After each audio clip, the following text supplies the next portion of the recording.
Buongiorno, un silenzio qua oggi, tutto bene? Sì, abbiamo dormito troppo questa notte, no? Una bella notizia è che prossima settimana non cambierà l'orario, ok? Sarà così fino a marzo. Stiamo qua per iniziare un culto di adorazione al nostro Dio e pensare e vivere quell'esperienza che viviamo con Lui. Pensare nella grandezza, la libertà di Dio con noi, Dio in mezzo a noi. E che questa mattina noi possiamo sentire questo parlare divino, sentire questa grandezza di Dio e permettere che lo Spirito Santo ci guidi. Tante volte noi arriviamo a un culto e già siamo, come si dice, bloccati in noi stessi, ma Dio sta dicendo a noi: Caio, voglio parlare con te, voglio che qualche area della tua vita sia trasformata.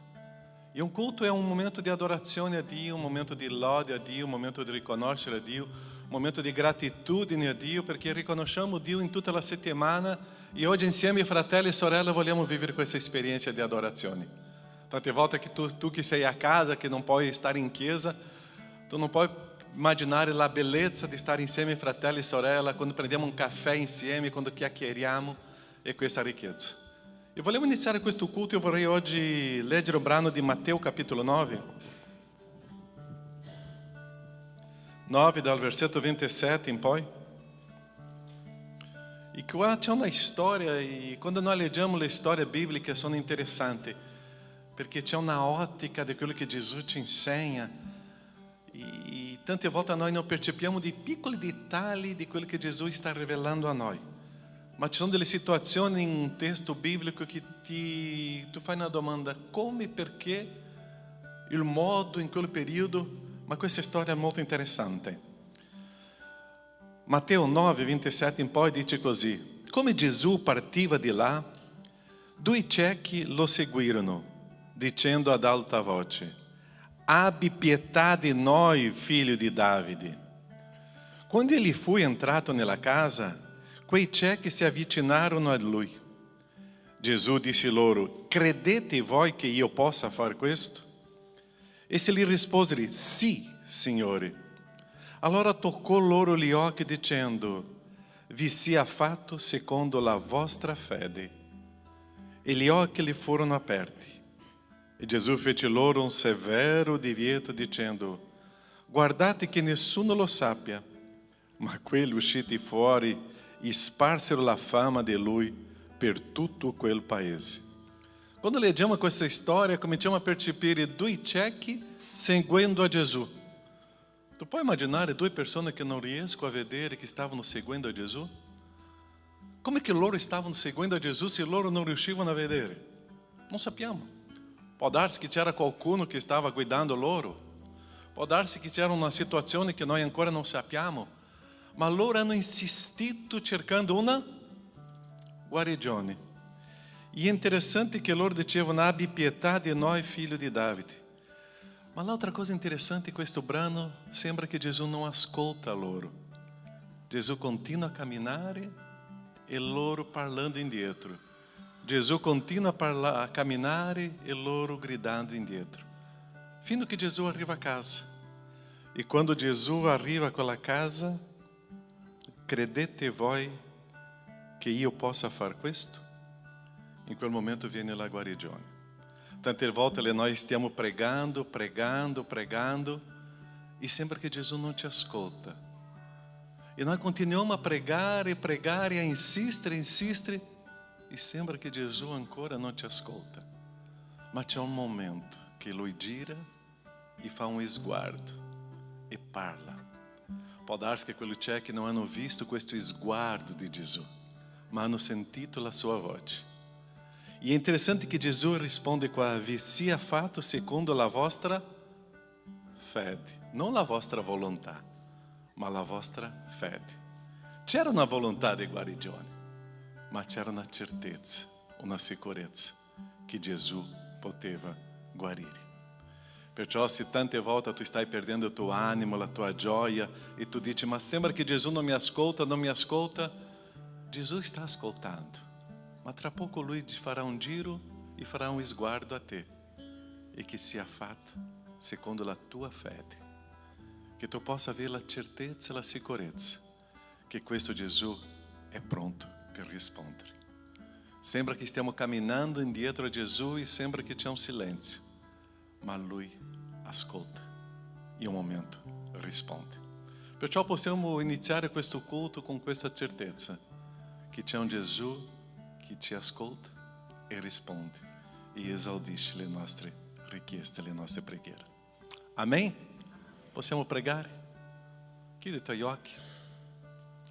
Può darsi che la tua storia, la nostra storia sia simile di questi due ragazzi che stavano camminando per una strada e tante volte noi abbiamo desistito di pregare e forse gli è mancato la fede.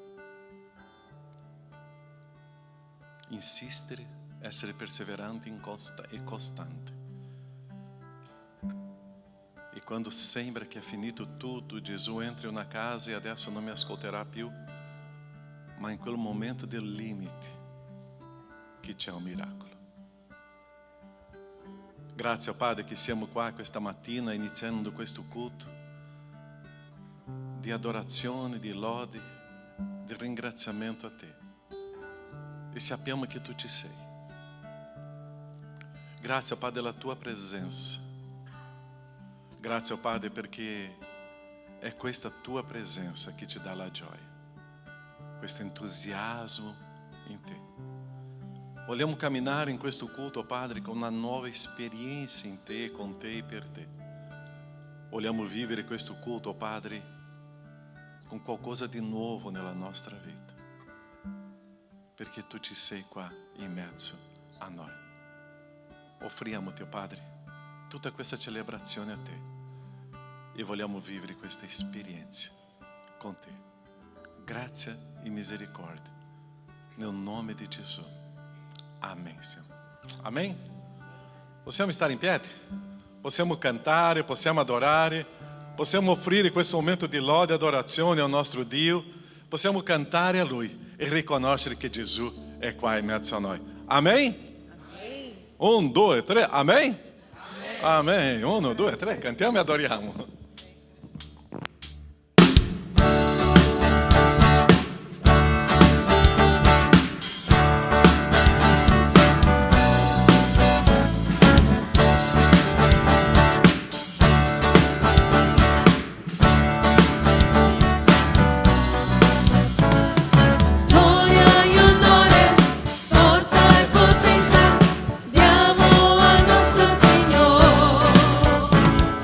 Tutto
Prossima canzone che noi canteremo è Giovanni 14, letteralmente vorrei leggervi un piccolo versetto di Giovanni 14 per l'appunto, che è proprio la base del cristianesimo, no?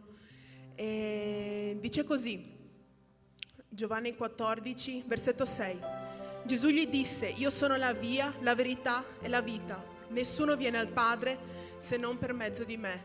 Noi potremmo in un qualche modo nella nostra mente pensare: ah sì, se io farò cose positive io sarò salvato, se io farò questo al prossimo io sarò salvato, io sono una brava persona, non ho mai ucciso, non ho mai rubato, vengo sempre alla domenica, io sono una brava persona, non mento, non faccio del male a nessuno. Ma la Bibbia dice che noi siamo salvati soltanto mediante Gesù. Soltanto tramite Lui noi possiamo essere salvati, soltanto se crediamo in Lui e lo accettiamo come nostro Salvatore.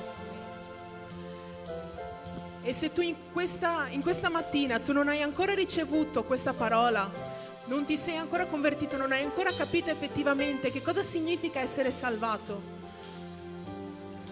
tu puoi rileggere questo versetto: io sono la via, la verità e la vita, e nessuno viene al Padre se non per mezzo di me. Non perché faccio azioni buone, non perché sono una brava persona, affinché nessuno si vanti davanti a Dio, che solo tramite il suo sangue noi siamo salvati, non tramite noi, non tramite le nostre opere, ma soltanto grazie al suo sacrificio. Amen? Amen. Ok, cantiamo.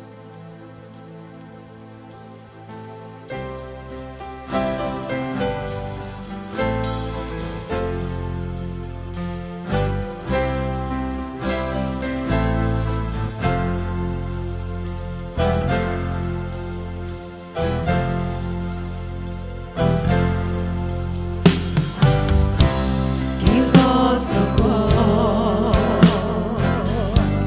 non sia mai dolore.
sono la vita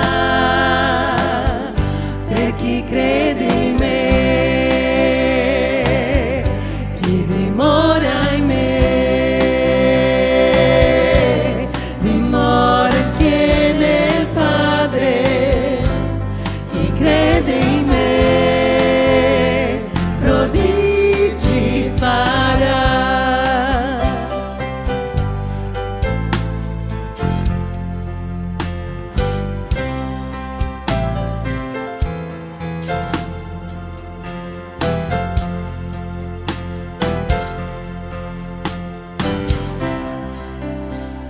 Io sono la via, io sono la verità, io sono la vita per chi crede in me, non per chi fa buone azioni, non per chi si ritiene una persona buona. Io sono la via, la verità e la vita anche per coloro che sono afflitti. Io sono la via, la verità e la vita anche per coloro che cercano la via, la verità e la vita. Chi non ha posto dove andare. Io sono la via, la verità e la vita anche per chi cerca consolazioni. Io sono la via, la verità e la vita per chi sta cercando conforto, per chi non sa che cosa farà domani, per chi non sa come finirà a fine mese. Io sono la via, la verità e la vita per chiunque abbia bisogno e per soprattutto chi lo cerca.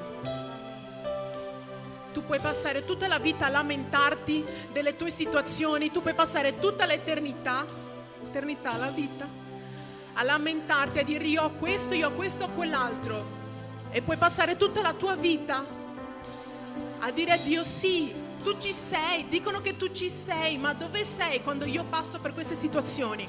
Lui è la vita, la verità, Lui è la via, la verità e la vita per chi lo cerca. Se tu cerchi Dio nella tua vita, Lui si farà vedere. Tu effettivamente vedrai nella tua vita l'agire del Signore, ma tu lo devi cercare. Tu devi prima fare il passo, dire sì Signore, io voglio vederti, io voglio il tuo agire nella mia vita.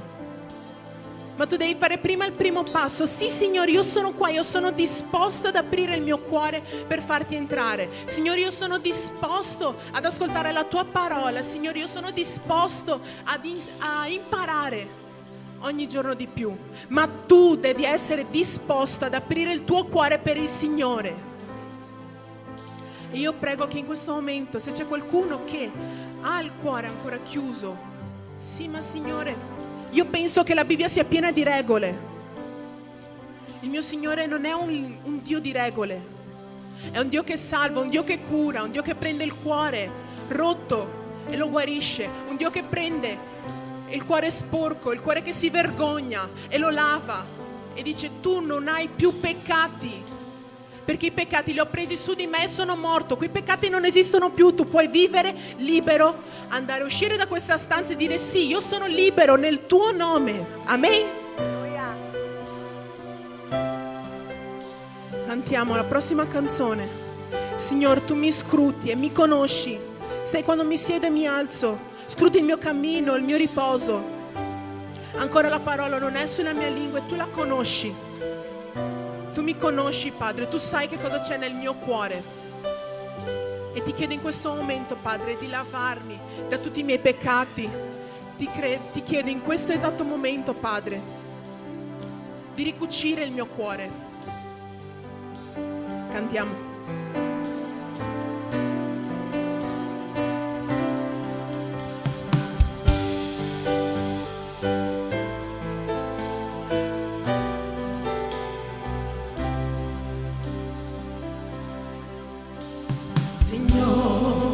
Tu mi scruti e mi conosci, sai quando mi siedo e mi alzo, scruti il mio cammino e il mio riposo, tu sai tutte le mie vie.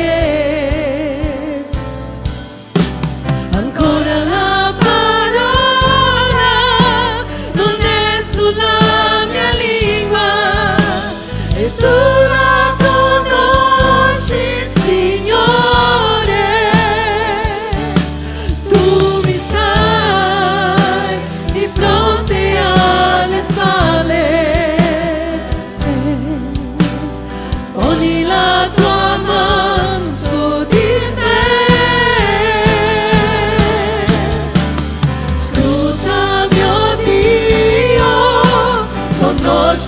mio cuore, mettimi alla prova. Vedi se c'è in me qualche mia iniqua e guidami per la via eterna.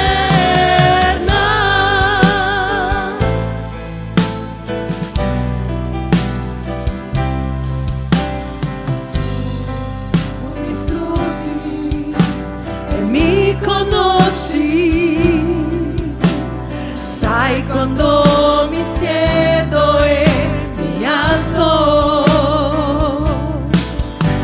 scruta il mio cammino e il mio riposo, tu sai tutte le mie vie. Ancora la parola non è sulla mia lingua e tu la conosci, Signore. Tu mi stai di fronte alle spalle, poni la tua mano su di me,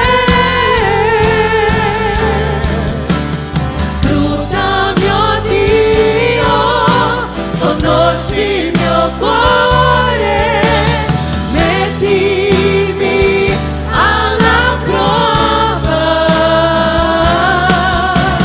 Vedi se c'è in me qualche mia iniqua e guidami per la via eterna. Scruta mio Dio, conosci il mio cuore, mettimi alla prova. Vedi se c'è in me qualche mia iniqua e guidami per la via eterna.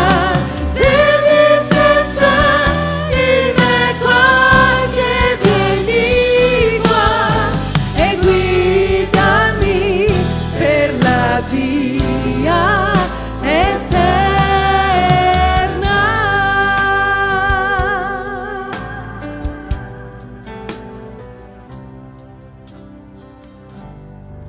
Scrutaci, Padre. Ti prego di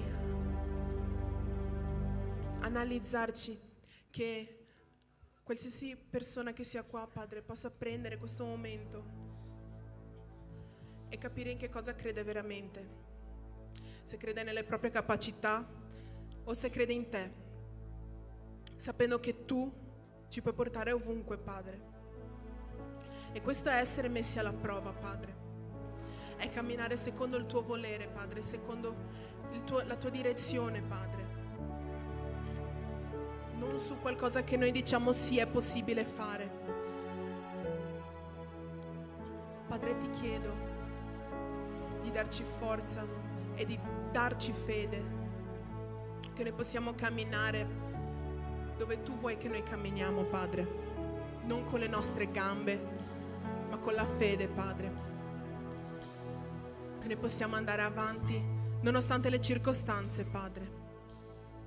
Che se tu ci metti qualcosa davanti, Signore, significa che noi possiamo superare sì questa cosa. E tu ti manifesterai su esattamente quella cosa che noi non possiamo andare avanti. Noi passiamo le giornate a dire sì, ma questa cosa è troppo difficile. Passiamo i mesi a dire questa cosa non riuscirò mai a farla, Signore. E tu ti manifesti proprio in questa cosa.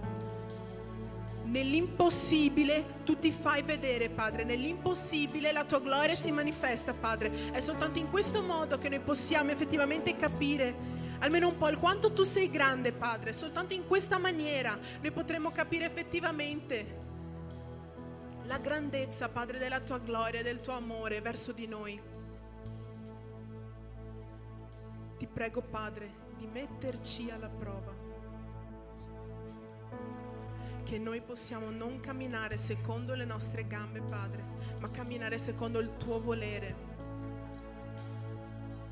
E noi sappiamo che questa cosa sarà una cosa molto difficile da fare, Padre, ma noi sappiamo che alla fine di questa vita l'unica cosa che conta, Padre, sei tu. Non siamo noi, non è quelle cose che noi facciamo, noi cerchiamo di fare secondo la nostra umanità, la nostra carnalità. Ma l'unica cosa che rimarrà veramente sei tu, Padre. Io ti ringrazio per questo. In nome santo di Gesù, amen.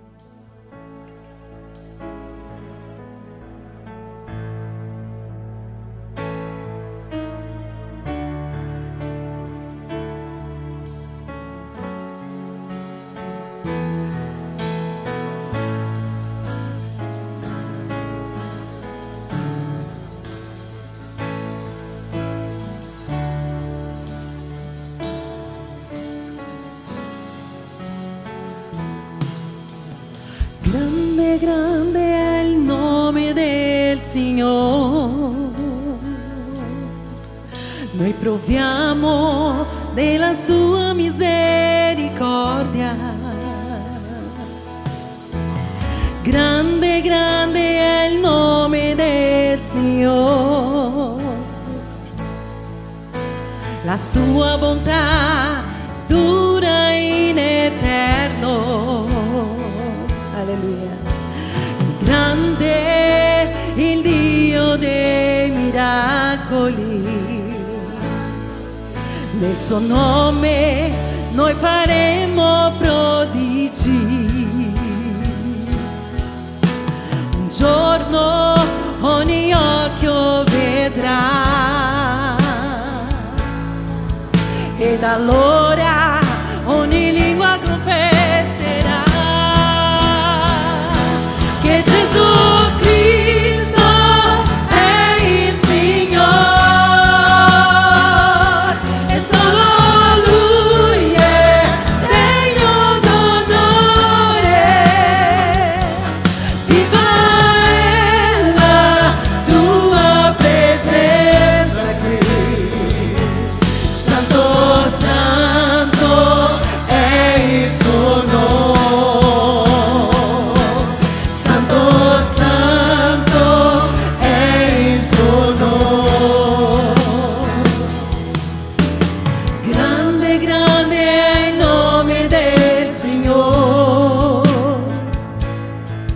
Noi proviamo della sua misericordia. Grande, grande è il nome del Signore. La sua bontà dura in eterno. Il grande, il Dio dei miracoli, nel suo nome noi faremo prodigi. Un giorno ogni occhio vedrà, e allora ogni lingua confesserà che Gesù Cristo è il Signore, e solo Lui è degno d'onore. Viva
santo, santo, santo è il suo nome. Tu sei santo, santo, santo è il suo nome. Tu sei santo, santo, santo è il suo nome. Alleluia, tuo nome. Santo, santo è il tuo nome, Padre. Nome sopra ogni altro nome, Padre. Solo tu puoi muovere le montagne, Padre. Solo tu puoi ogni cosa, Padre. Solo tu puoi restaurare i nostri cuori, Padre. Solo tu puoi compiere i miracoli. Solo tu puoi trovare una via dove noi pensiamo non ci sia una via, Padre. Solo tu puoi tutto. Solo tu puoi guarire malattie incurabili, Padre. Solo tu puoi restaurarci, Padre. Solo tu puoi curarci dall'inizio alla fine, Padre, completamente. Puoi donarci la vita, puoi donarci la felicità, Padre. Puoi ripristinare i sorrisi, Padre. Solo tu puoi donare pace agli ansiosi, Padre. E ti ringrazio per questo. Nel nome santo di Gesù. Amen.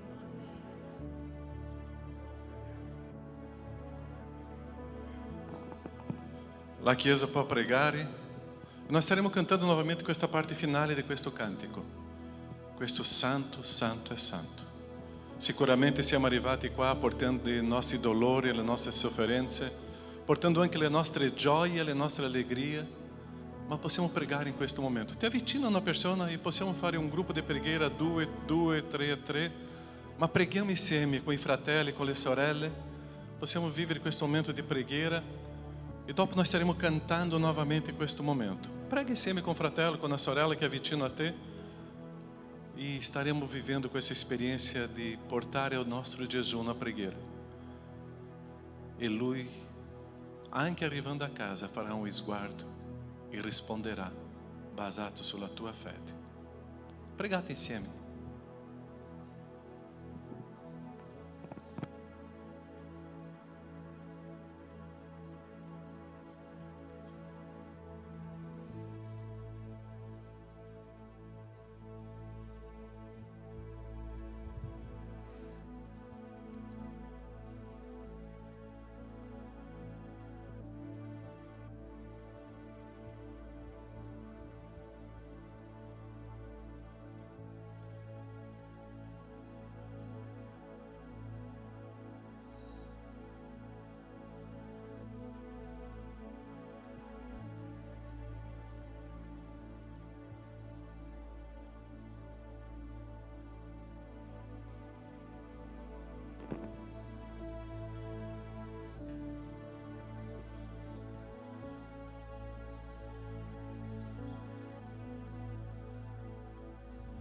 Nosso Padre, la tua Chiesa prega.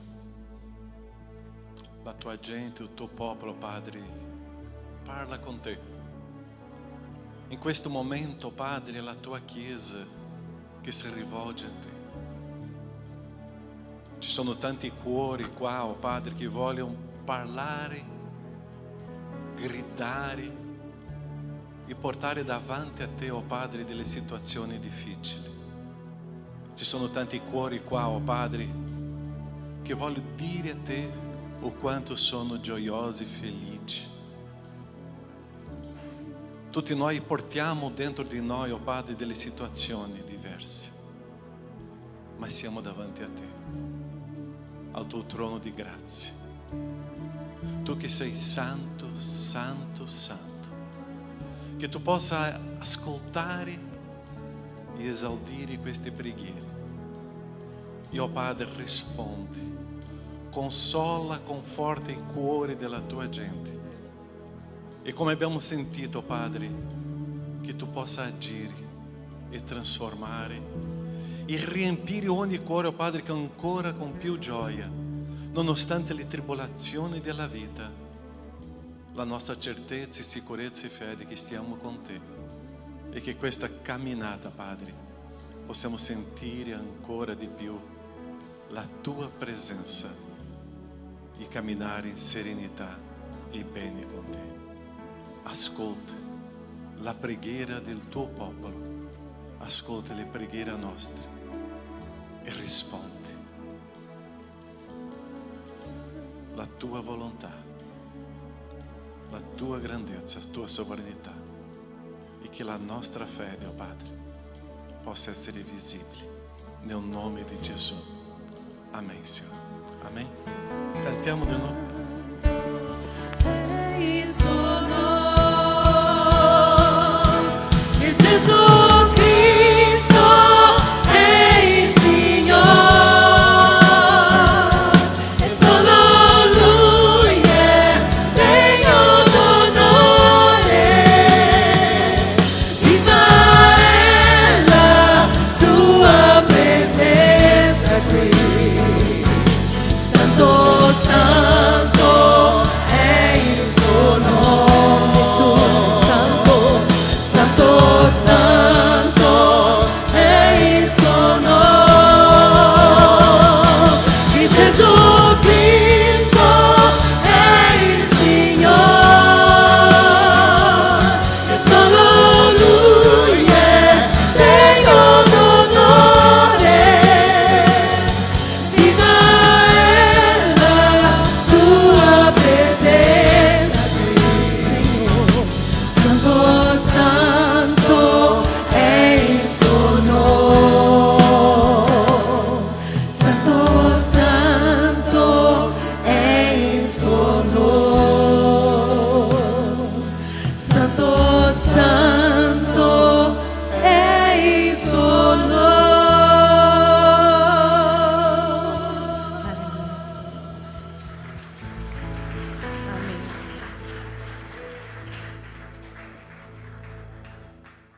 Amen. Amém. Che Dio ci benedica tanto. Amém?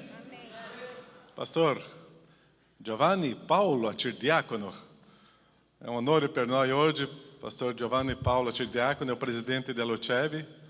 E oggi è con noi, sta questo sabato e questa domenica, weekend, è stato con noi qua ieri, con un gruppo di giovani.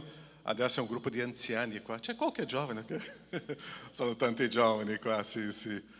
E lui è con noi oggi, abbiamo parlato tantissimo ieri pomeriggio e sarà anche questo pomeriggio con noi ma a Padova, e oggi lui starà portando un messaggio, anche un saluto dell'OCEB, dell'Unione delle Chiese Evangeliche Battiste Italiane. Ok, Pastor. Comincio a mettere qui il... Sì.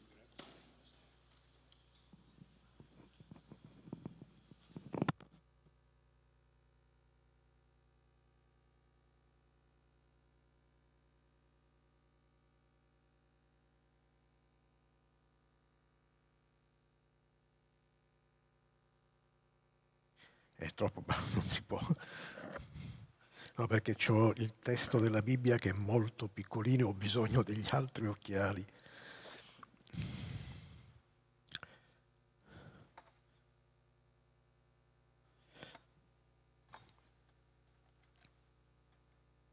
Ok, grazie. Allora, buongiorno, buona domenica a tutte e a tutti. Io sono Giovanni Paolo Arcidiacono, sono il presidente dell'Unione Cristiana Evangelica Battista d'Italia e porto a voi il saluto anche di mia moglie Marisa, che non è qui con me ma è rimasta a Roma perché è stata recentemente operata di cataratta e quindi ha bisogno di essere in una situazione, diciamo, di riposo. Ma porto anche il saluto del comitato esecutivo dell'Unione Battista. In modo particolare esprimiamo come comitato, abbiamo espresso anche come comitato la nostra solidarietà, la nostra fraternità alla vostra comunità, alla vostra Chiesa, a seguito appunto dei recenti conflitti che ci sono stati all'interno della comunità. E personalmente ho riflettuto molto sulla storia dei conflitti che possono attraversare le chiese. Ed è una storia che nasce nel Nuovo Testamento. I conflitti c'erano all'interno anche dei 12 nella relazione con Gesù. E questa mattina cercherò con voi di fare un piccolo viaggio, un piccolo percorso che ci permette di capire meglio come il Signore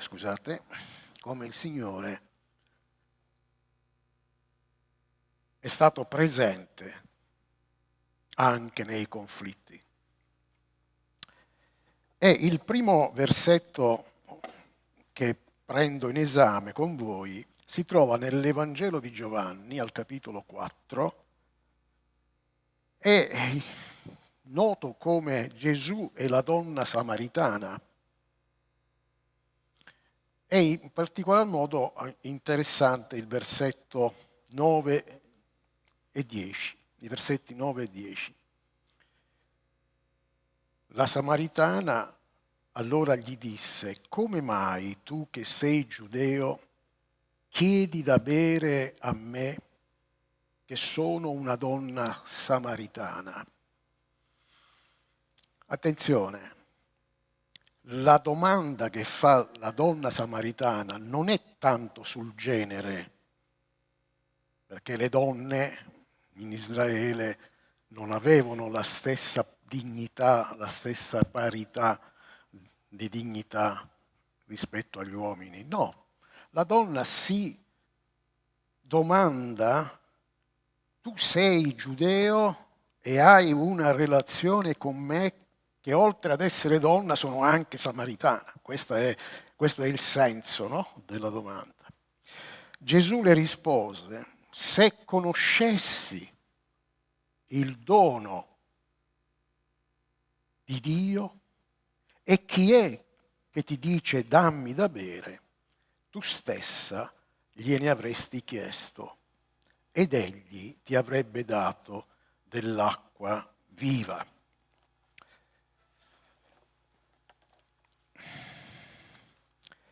Nella storia della presenza battista in Italia, ed è una storia di 160 anni, siamo in Italia da 160 anni. Ecco, in questa storia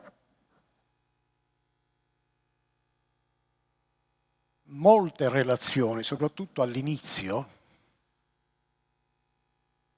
sono state contrassegnate da conflitti, da mancanza di relazioni, come in questo caso abbiamo letto. Nel 1863 la prima chiesa battista è stata una chiesa in Italia che è stata fondata da un missionario inglese.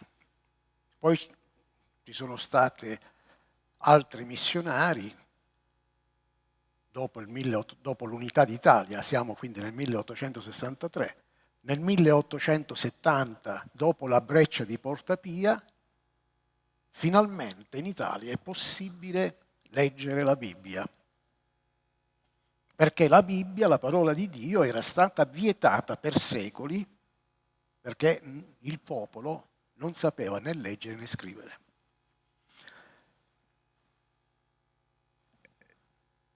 I battisti, come altre missioni evangeliche, hanno portato la Bibbia nel paese.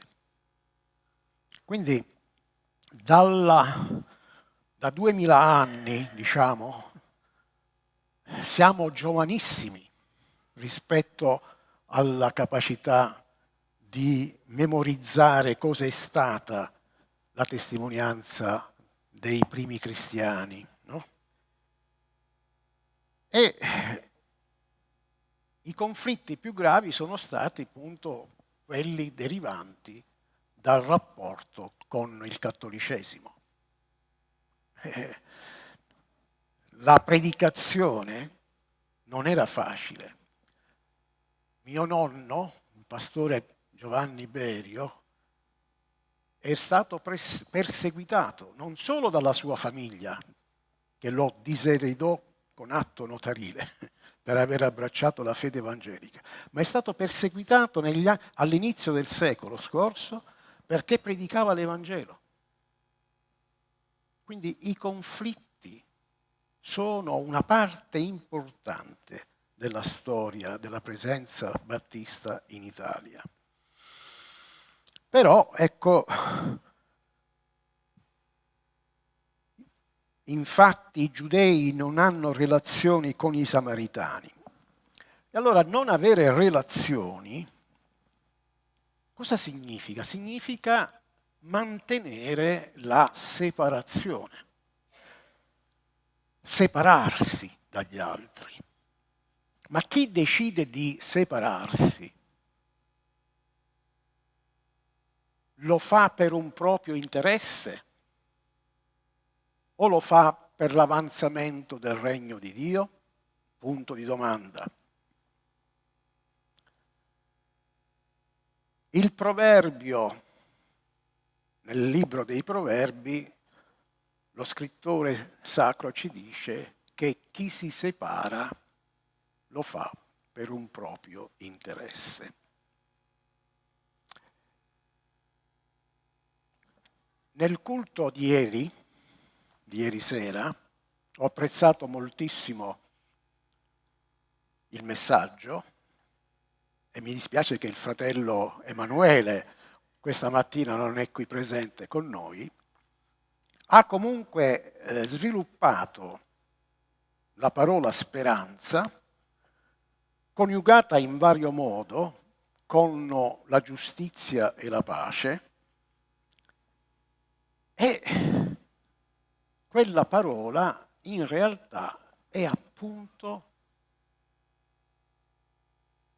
il messaggio di liberazione, di salvezza che il Signore Gesù Cristo cerca di portare persino a questa donna samaritana.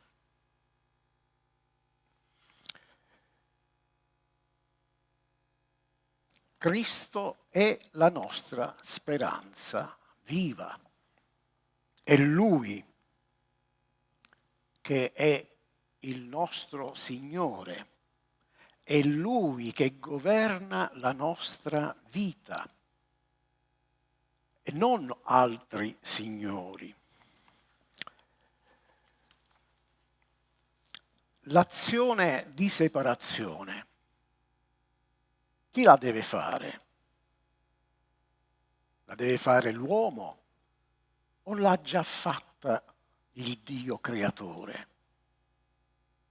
Nella Genesi, al capitolo 1, se voi andate a rileggere quel capitolo, troverete diverse volte Dio separò il giorno dalla notte, separò la terra asciutta dalle acque, separò la luce dalle tenebre. Separare è un'azione creativa, ma non dell'uomo. È un'azione creativa di Dio. E Dio vide, alla fine sta scritto, che tutto ciò era buono. Era buono. Quando l'uomo incomincia a pretendere che non Dio faccia la separazione, ma egli, tra virgolette, Dio, perché l'uomo si sente Dio, l'uomo incomincia a separare. Gli antichi romani dicevano divide et impera. Dividi e continua il tuo potere, conquista, anche con le guerre. Dividi, più ci sono separazioni, più ci sono divisioni, tu sei il Signore delle divisioni. Prepara, si vissi pacem parabellum, cioè se vuoi la pace, prepara la guerra. La pace non è per l'uomo il frutto della giustizia, per il Signore sì, ce lo dice il profeta Isaia. Il frutto della giustizia è la pace. Nell'Evangelo Gesù ci dice più volte: cercate il regno di Dio e la sua giustizia, e poi tutte le altre cose vi saranno abbondantemente date. Ecco, l'atto di separazione, secondo la parola di Dio, appartiene solo a Dio creatore. È Dio che separa e non l'uomo. E quando l'uomo lo fa, la separazione dell'uomo, ahimè, o ai noi, conduce alla morte. Quindi dobbiamo avere chiaro nella nostra mente questa diversità profonda che c'è nella storia umana e nella storia della salvezza.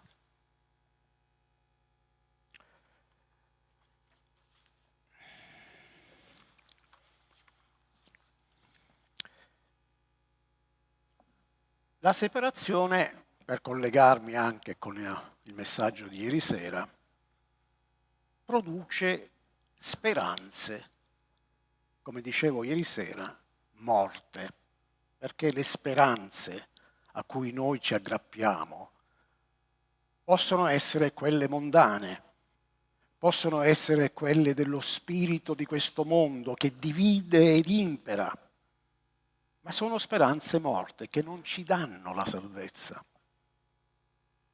non ci danno la vita. E la prima delle speranze morte è proprio considerare la separazione come necessità ineluttabile.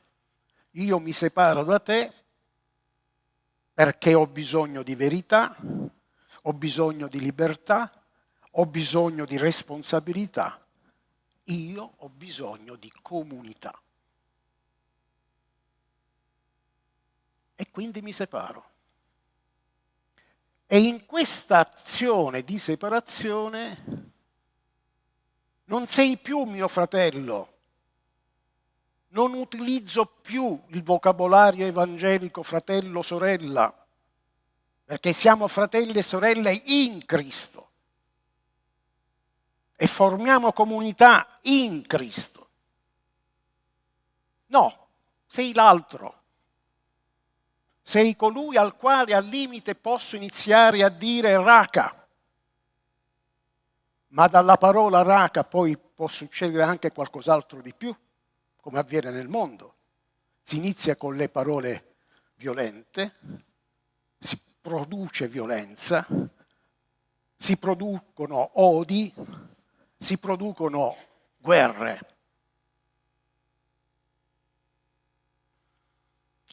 Questo è il primo passo, appunto, della speranza morta. Ma è possibile una relazione tra due mondi separati? E qui andiamo nell'altro versetto che vi prego di leggere assieme a me, che si trova nell'Evangelo di Luca, al capitolo 9, i versetti da 51 a 58.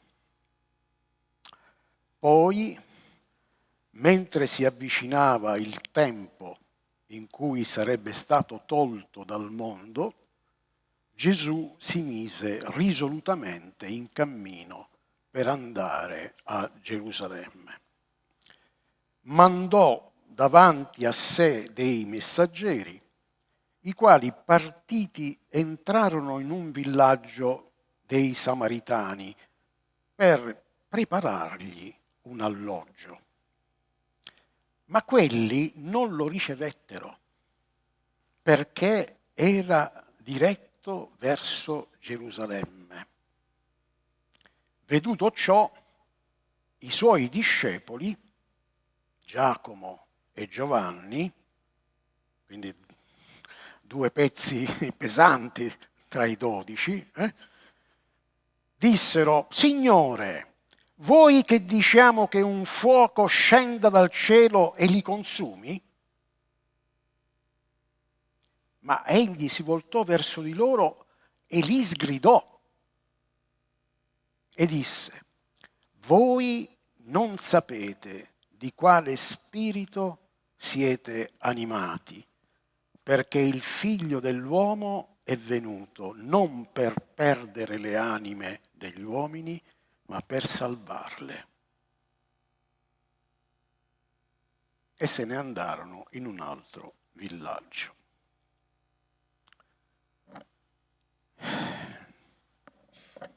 La tentazione attraversa anche le chiese. Un conflitto può portare a situazioni difficili, a rompere la relazione, ma nello stesso tempo anche, come è accaduto nella storia del secolo scorso, a considerare Dio soltanto dalla nostra parte. Il secolo del Novecento è cosiddetto secolo breve perché ci sono state 2 guerre mondiali. E nell'ultima, l'ideologia nazista, nelle cinghie dei militari, nelle cinghie stava scritto Gott mit uns, Dio con noi. È un po' quello che Giacomo e Giovanni hanno pensato. Abbiamo Dio dalla nostra parte, consumiamoli questi samaritani, bruciamoli. Così è stato fatto contro gli ebrei, così è stato fatto contro molti zingari e così è stato fatto anche contro molti omosessuali. Consumiamoli. Risolviamo il problema alla radice. Dimenticano che Dio ha tanto amato il mondo da dare il suo unigenito figliuolo affinché chiunque creda in lui non perisca, ma abbia vita eterna. Gott mit uns nell'Evangelo non c'è. Non c'è la legge del taglione, dente per dente, occhio per occhio. Non c'è la condanna a morte della donna adultera. Scagli la prima pietra contro questa donna se siete senza peccato. Non c'è.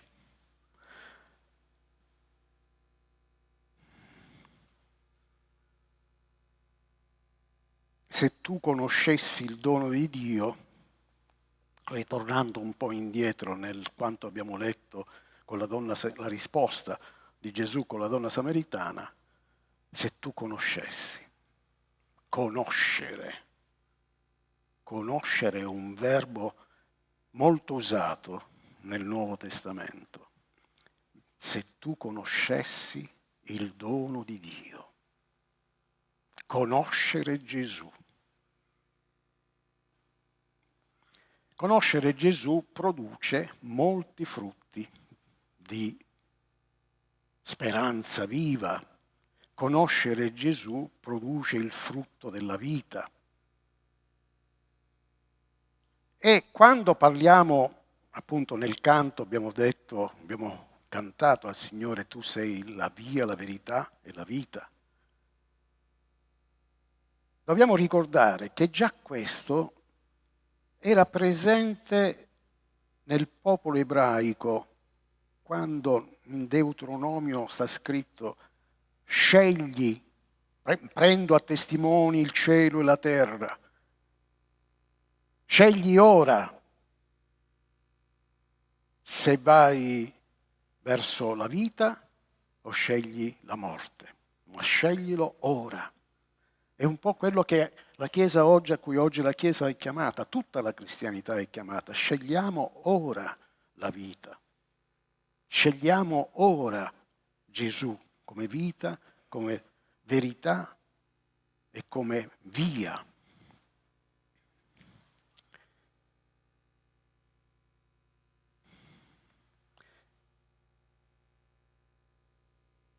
I discepoli non solo sono stati attraversati dagli stessi pensieri, quindi della cultura del tempo, come Giacomo e Giovanni, non solo erano convinti che Dio fosse dalla loro parte e basta, ma i discepoli non avevano capito fino al momento in cui Gesù è stato crocifisso. Dove erano i discepoli alla crocifissione di Gesù? Perché quel divide et impera, quel potere imperiale, quella separazione dei popoli, quella separazione tra giudei, samaritani, romani, persiani, egiziani, quella separazione ha prodotto alla fine la morte di Gesù sulla croce. Dove erano i discepoli? Dove era Giacomo? Dove era Pietro? Non c'erano.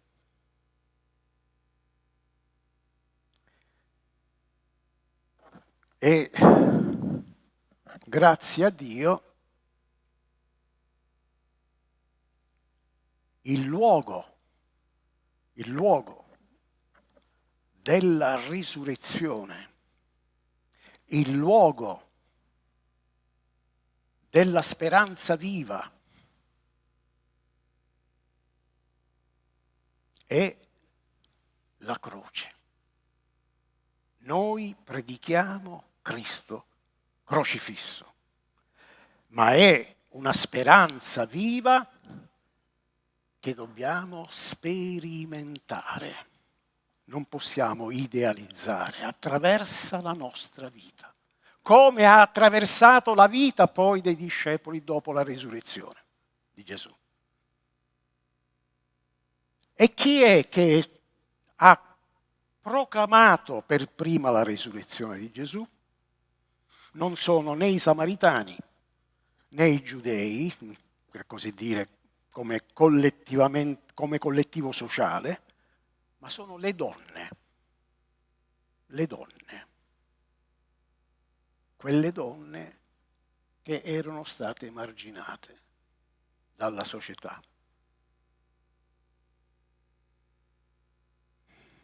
Allora dobbiamo riscoprire cosa vuol dire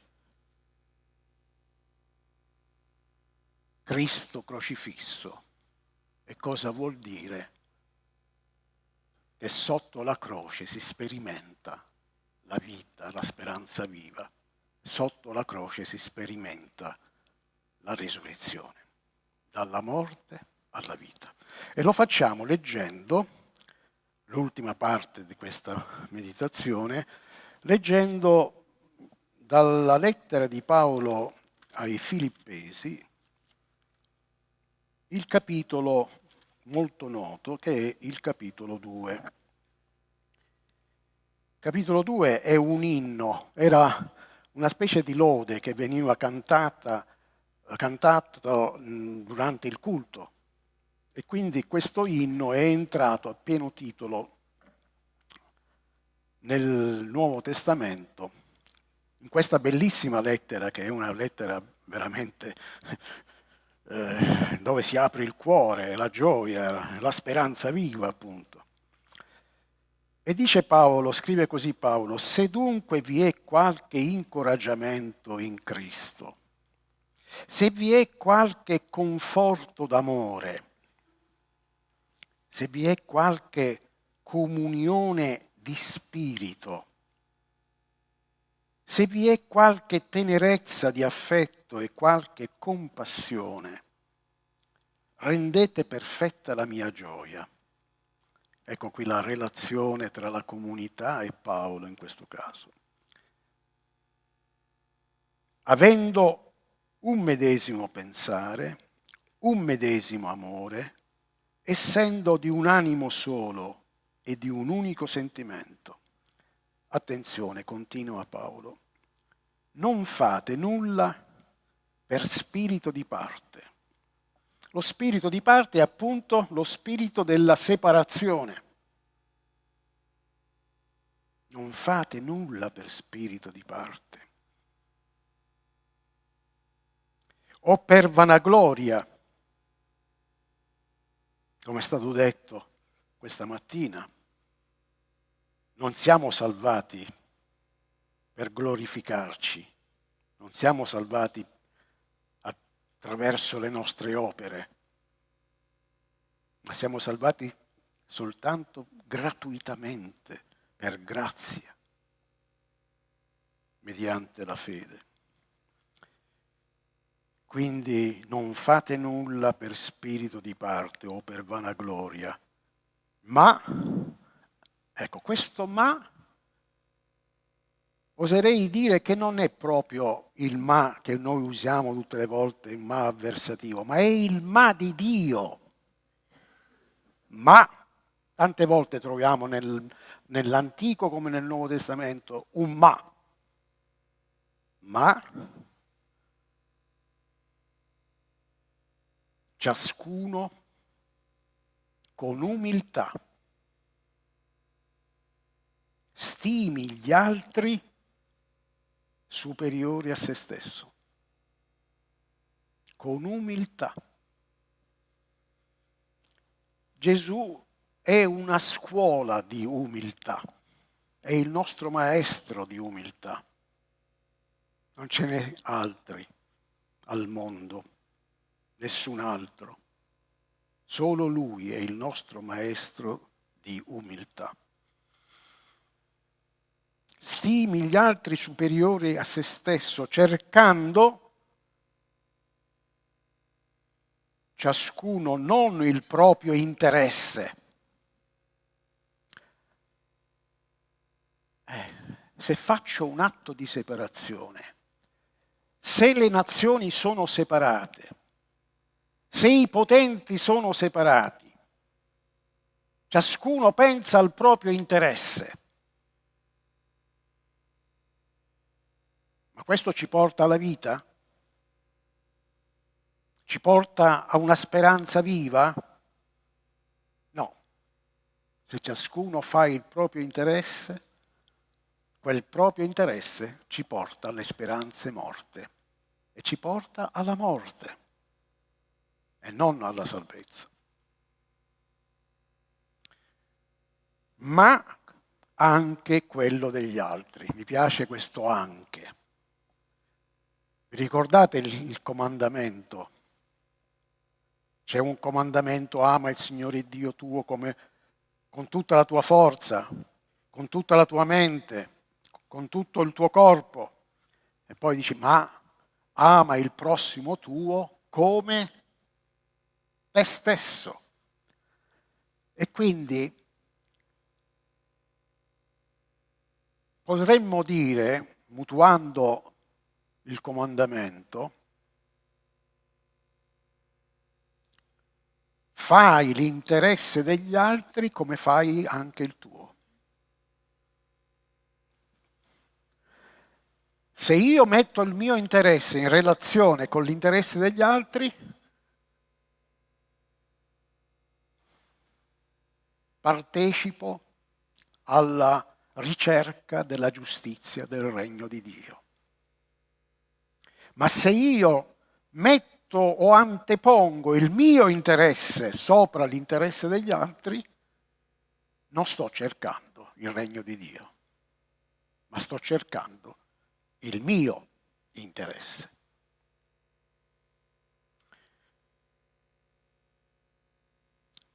abbiate in voi lo stesso sentimento che è stato anche in Cristo Gesù, il quale, ecco qui l'umiltà, l'insegnamento profondo di Gesù, come essere e sperimentare l'umiltà. Pur essendo in forma di Dio, non considerò l'essere uguali a Dio qualcosa a cui aggrapparsi gelosamente. Noi con il nostro peccato ci aggrappiamo gelosamente a quello che è il nostro interesse. Egli no, Gesù non lo fa. Gesù sperimenta fino in fondo l'esperienza umana, entrando nel dolore e nella sofferenza, ma soprattutto nell'angoscia. Allontana da me questo calice amaro. Quante volte noi nelle nostre preghiere, e io ho sperimentato nella mia vita, nella mia famiglia, allontana da noi questo calice amaro, perché abbiamo perso una figlia a 34 anni. Eppure da lei, si chiamava Viviana, abbiamo avuto un grande insegnamento. Papà, quando io non ci sarò più, la predica deve essere sul Salmo 139.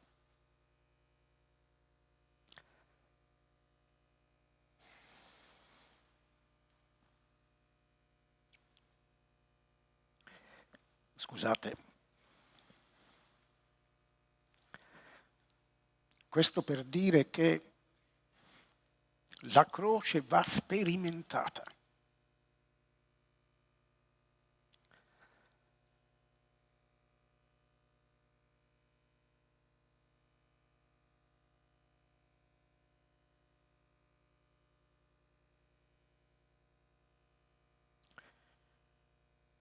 Ma spogliò se stesso, prendendo forma di servo,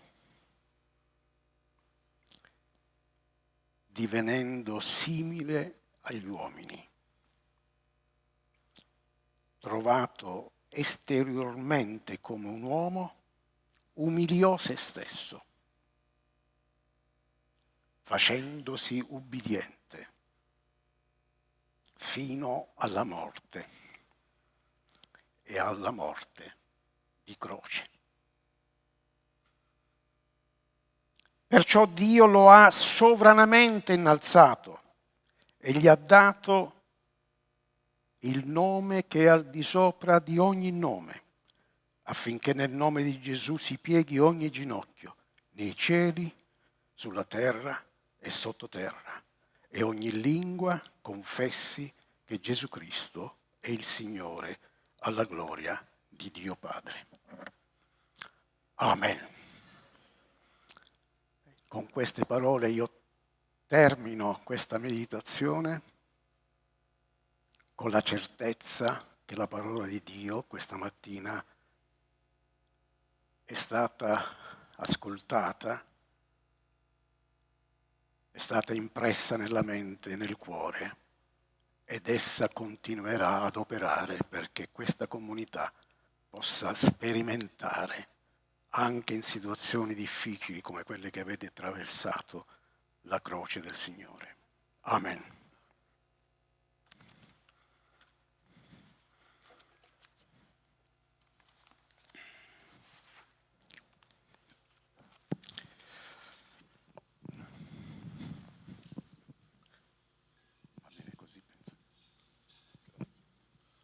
Amen. Grazie. Amen, Chiesa. Amém?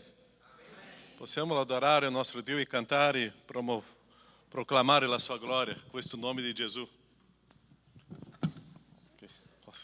Momento di offerta, momento di decima, momento di consacrazione. Tante persone mi chiedono, pastore, quelli maialini lì di colore roseo, quella è l'offerta missionaria. Stiamo inviando in Siria, stiamo inviando in Venezuela, è il nostro appoggio, il nostro contributo, è la nostra generosità alle persone che vivono le difficoltà in Venezuela, ai bambini, in Siria sono le donne, sono le che hanno perso i mariti, che sono vedove, che soffrono, e anche gli orfani. Così stiamo aiutando questa opera missionaria.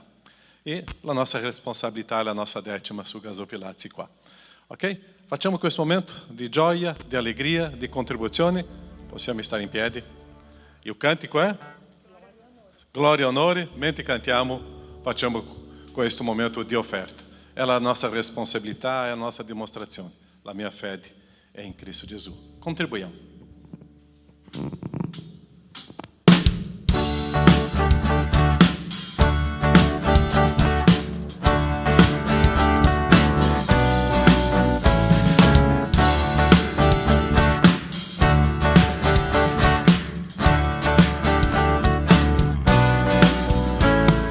Gloria e onore, forza e potenza, diamo al nostro Signore. Tutto il creato, ogni nazione, dia lode al nostro Signore. Ogni lingua dichiarerà che la gloria è tua, adorando confesserà il suo nome e la Chiesa proclamerà per sempre che il tuo regno mai fine avrà, o nostro Signore. Gloria e onore, forza e potenza, diamo al nostro Signore. Tutto il creato, ogni nazione, diamo al nostro Signore. Ogni lingua dichiarerà che la gloria è tua, adorando confesserà il suo nome e la Chiesa proclamerà per sempre che il tuo regno mai fine avrà, o nostro Signore. I cieli e la terra proclamano Che Gesù è il nostro Signore. non c'è nessun altro che pari a Lui. Cantiamo al nostro Signore. I cieli e la terra proclamano Che Gesù è il nostro Signore. non c'è nessun altro che pari a Lui. Cantiamo al nostro Signore. Ogni lingua dichiarerà che la gloria è tua, adorando confesserà il tuo nome e la Chiesa proclamerà per sempre che il tuo regno mai fine avrà, o nostro Signore. O nostro Signore. O nostro Signore. Gloria e onore.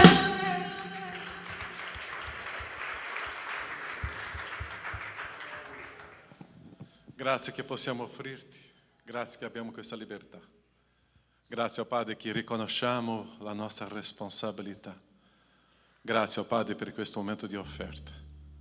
Sappiamo, Padre, che è nella tua parola che troviamo questo senso di dare, essere un servo. La grande offerta di Cristo Gesù per noi è una dimostrazione di questo. E oggi, oh Padre, possiamo vivere questa esperienza viva in te. Grazie. Nel nome di Gesù. Benedici la tua Chiesa. Amen, Signore. Potete accomodarvi? Ok. C'è un video pronto? Settimana scorsa abbiamo vissuto una bellissima esperienza, convegno di coppia, eravamo 29 coppie e è stato meraviglioso. E hanno preparato un video, perciò vediamo questo video qua per ricordare quello che erano lì, quelli che non sono stati lì possono dire che siete coppia, no? e direte, oh, abbiamo perso. Avete perso. È stata un'esperienza molto bella e ringraziamo il nostro Dio per quel momento e vediamo. Video pronto, tutto a posto, Riccardo, Joshua, 2, 3, 1, con voi.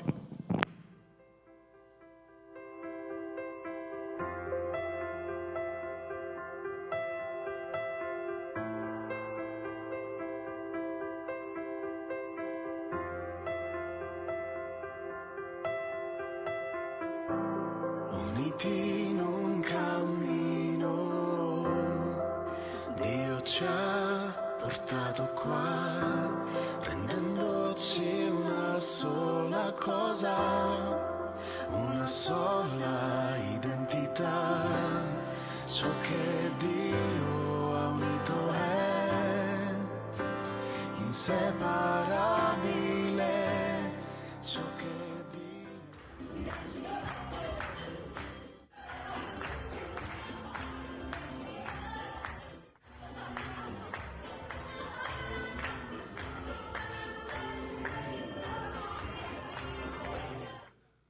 forte di ogni difficoltà, col suo amor Dio continuerà a legarci insieme.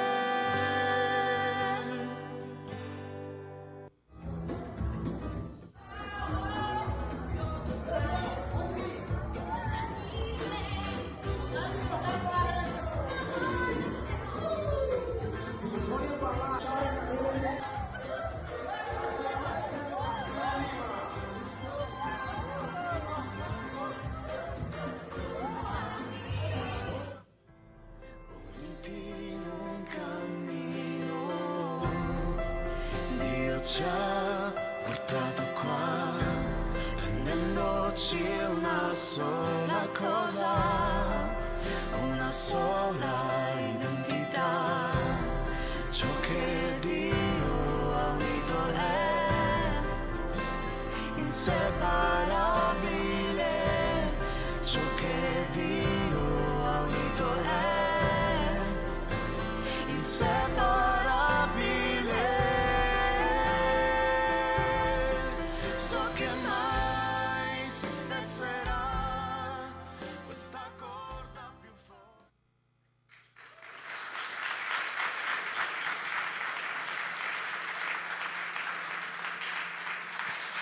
Sicuramente ringraziamo tanto a Dio. È stato dei momenti spirituali profondi e anche di, come avete visto, di gioia anche.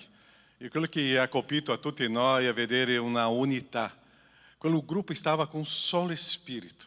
Così ha prodotto veramente 2 giorni che quando è finito tutti noi ci guardavamo gli altri. Perché non continua per l'altro giorno? Veramente una grande gioia. Ci sono 2 coppie che voglio qua dare qualche testimonianza. Comincia alla mia sinistra o alla mia destra? Loro stanno dicendo qua. Questa coppia qua, Luciano, Viviane, vi lascio la parola. Le figlie già stanno facendo un sorriso e faranno qualche foto sicuramente. Pace a tutti. È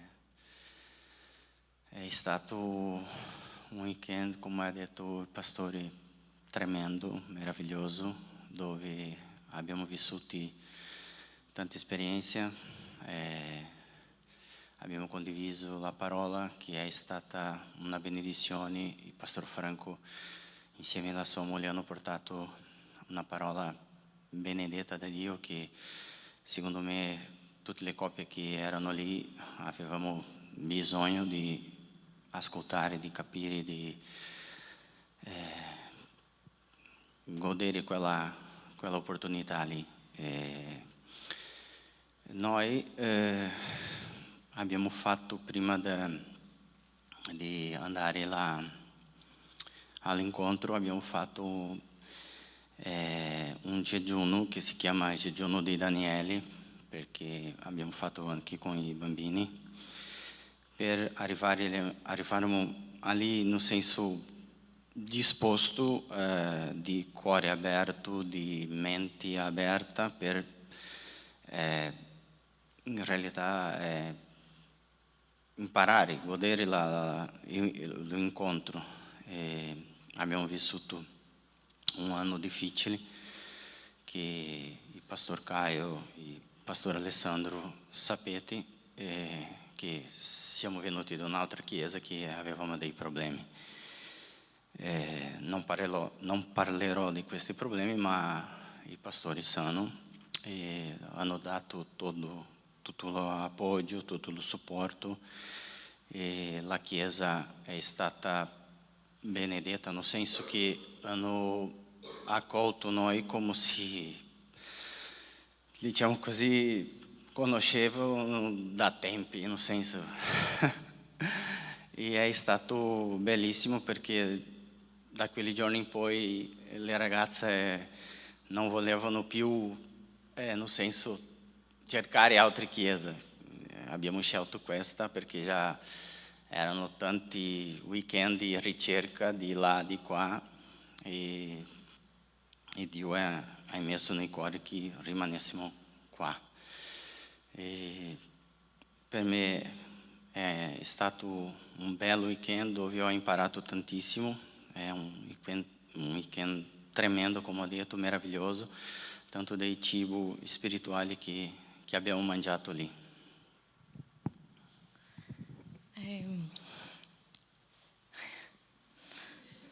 È un po' difficile, però proviamo. Come ha detto Luciano, è stato un fine settimana bellissimo. Abbiamo riso, abbiamo pianto, abbiamo imparato tanto da Dio. Non so se ce la faccio. Però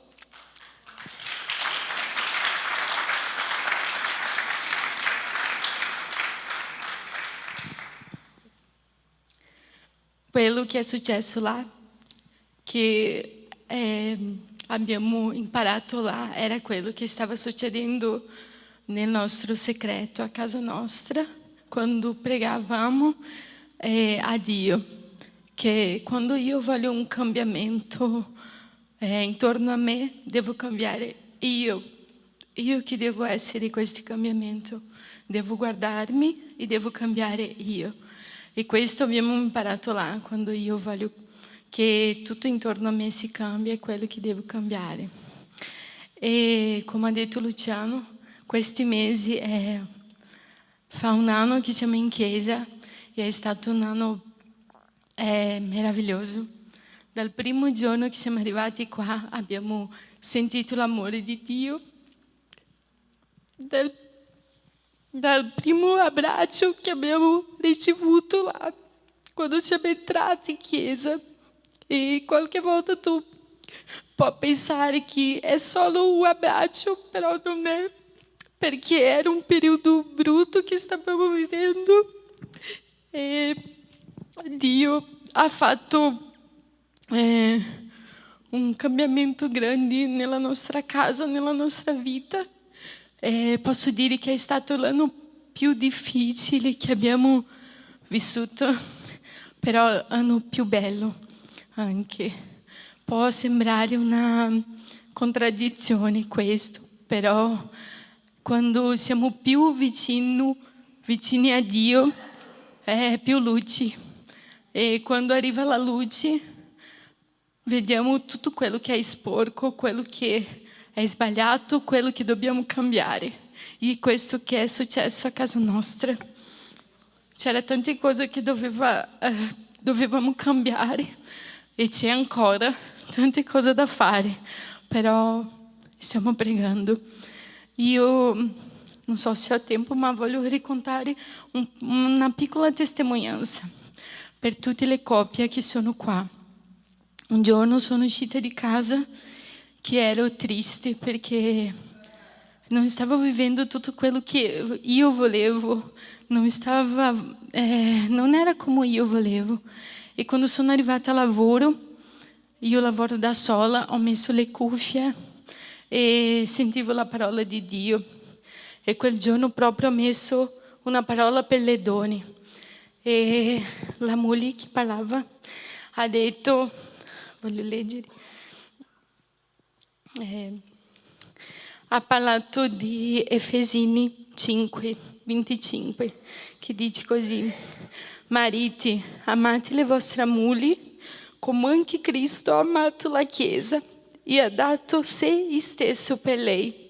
E quel momento ho pensato, ma questi uomini non esistono più, perché in questo mondo che viviamo noi, che è tanto sbagliato, che è tante cose brutte, questi uomini non esistono più. E in quell'esatto momento la donna ha detto, tu pensi che questi uomini non esistono? E io mi sono fermata così. E lei ha detto sì, lui esistono e si sono sposati con le mogli sagge di Proverbi 14. E è quello, il cambiamento deve cominciare in me. E è questo. Grazie a tutta la Chiesa. Preghiamo. Nostro Padre, grazie, quanto è prezioso uscire di un convegno e vedere quello che tu fai. Grazie alle trasformazioni, benedici questa famiglia, Padre, e arricchisci loro con le esperienze tue. Grazie per questa famiglia, per questa coppia, nel nome di Gesù. Amen, Signore. Dio benedica. Dopo vi invio l'indirizzo, lui fa una picanha. Ok, e una costella che è stupendo. Ok, Daniel, deve imparare, ok? Ok, grazie. Con voi? Venite qua. Alessandro, Larissa.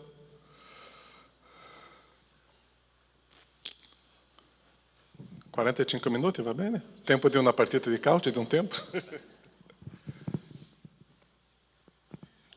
Faccio io la intro perché lei è un po' timida, allora dopo gli mantengo il microfono quando parla lei.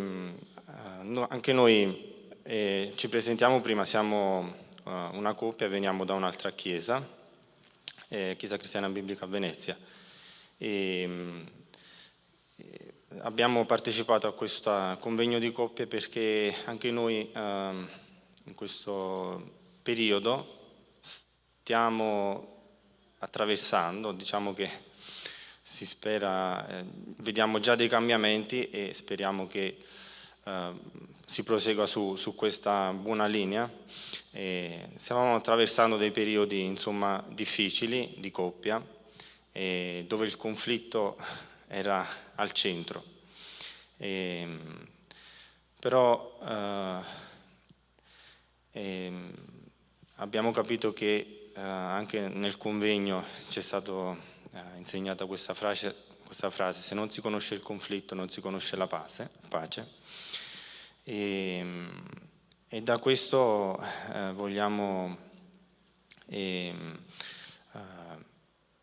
esporre, diciamo, questo cambiamento che può essere buono nella coppia ma anche nel mondo, nel rapportarsi con gli altri, con il prossimo.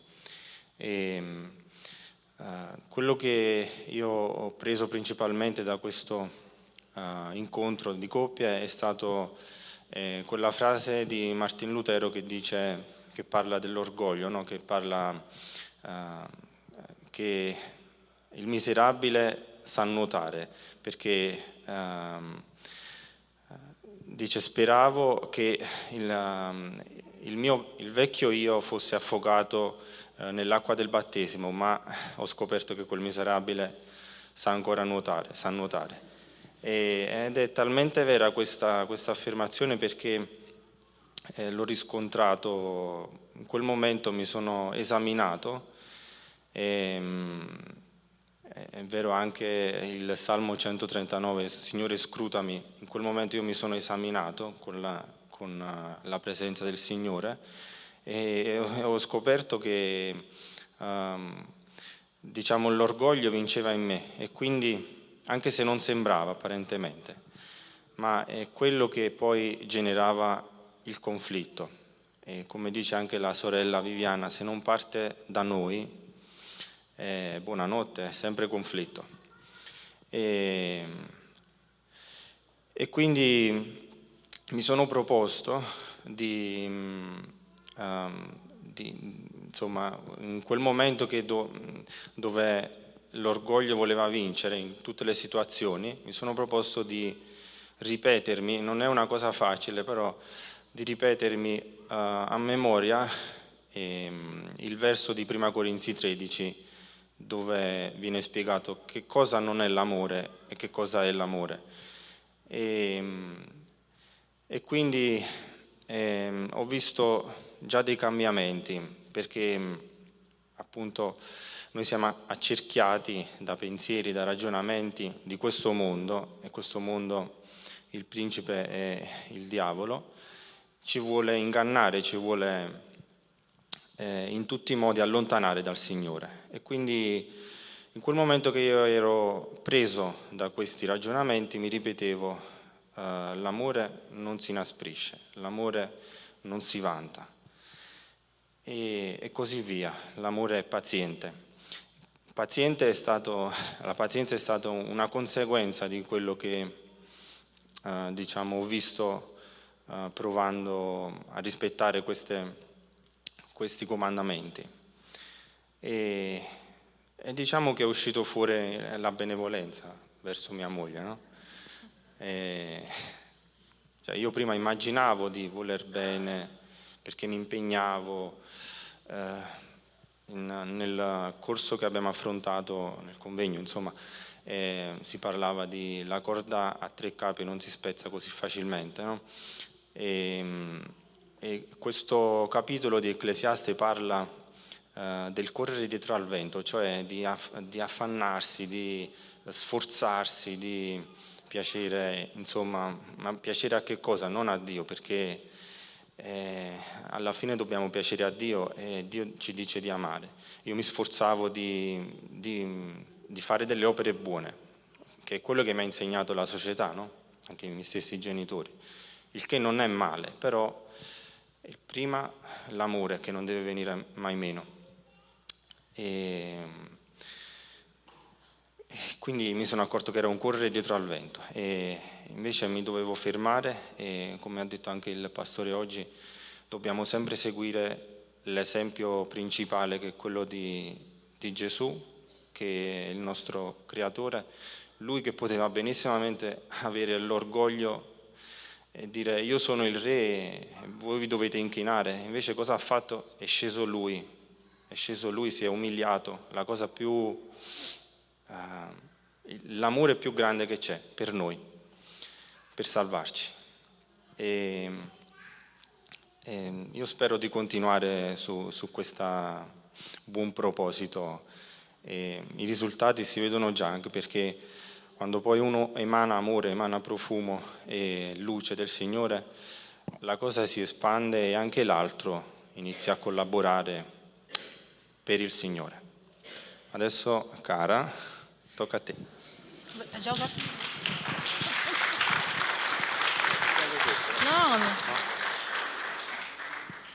Io leggo perché faccio fatica. Come ha detto la sorella prima, che Dio lava il nostro cuore sporco, no? E quello che mi ha toccato di più in questo convegno, in questi giorni del convegno, è stato l'immagine del vaso restaurato con l'oro, che è una tecnica giapponese del kintsugi, che impreziosisce l'opera, che è il vaso.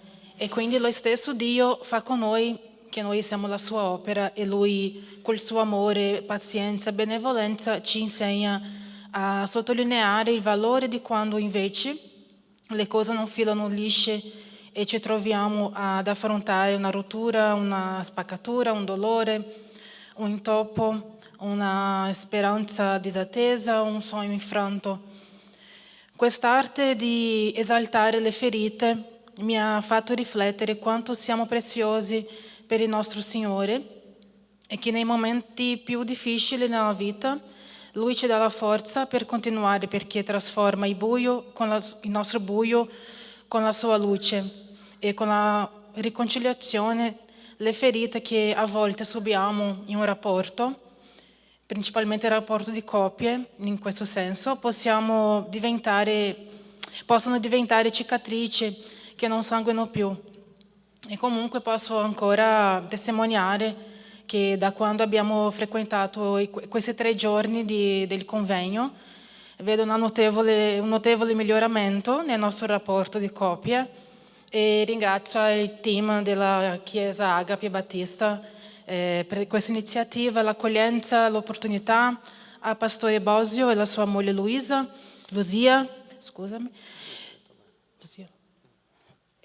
Ma soprattutto ringrazio il nostro Signore perché ha messo nel nostro cuore di avere questo desiderio, di avere questa esperienza, perché Lui vuole farci crescere come coppia e anche come persone. Grazie a tutti. Grazie. Preghiamo, Pastore Alessandro.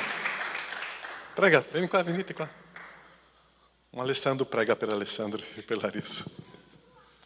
Preghiamo. Signore nostro Dio, nostro Padre, ti ringrazio per l'opera che tu hai fatto nella vita di questi fratelli. Benedici, Signore, il loro vivere quotidiano, il loro cammino con te, che loro possano sempre alzare gli occhi, Signore, verso la tua maestà, che come è stato testimoniato, che quella corda a 3 capi, Signore, non si spezzi mai e nei momenti di crisi, Signore, rivolgere lo sguardo a te sarà una guarigione per l'anima. Grazie, Padre, per la profondità di come tu hai lavorato nella vita di questi fratelli e sorelle. Nel nome di Cristo Gesù. Amen. Grazie. Ok, Jennifer, Daniel, Jonas e Clélia, Patrícia, Riccardo, Giandro e Giovanni, grazie per il vostro servizio, appoggio. State meravigliosi, voi non potete immaginare tanti combattimenti, ma wow, quando abbiamo finito questo convegno siamo grati. Dio benedica tutte queste coppie. Amen? E adesso, gli avvisi. 1, 2, 3, quali sono? C'è assembleia amministrativa oggi alle ore 14, ok? Nella seconda chiamata.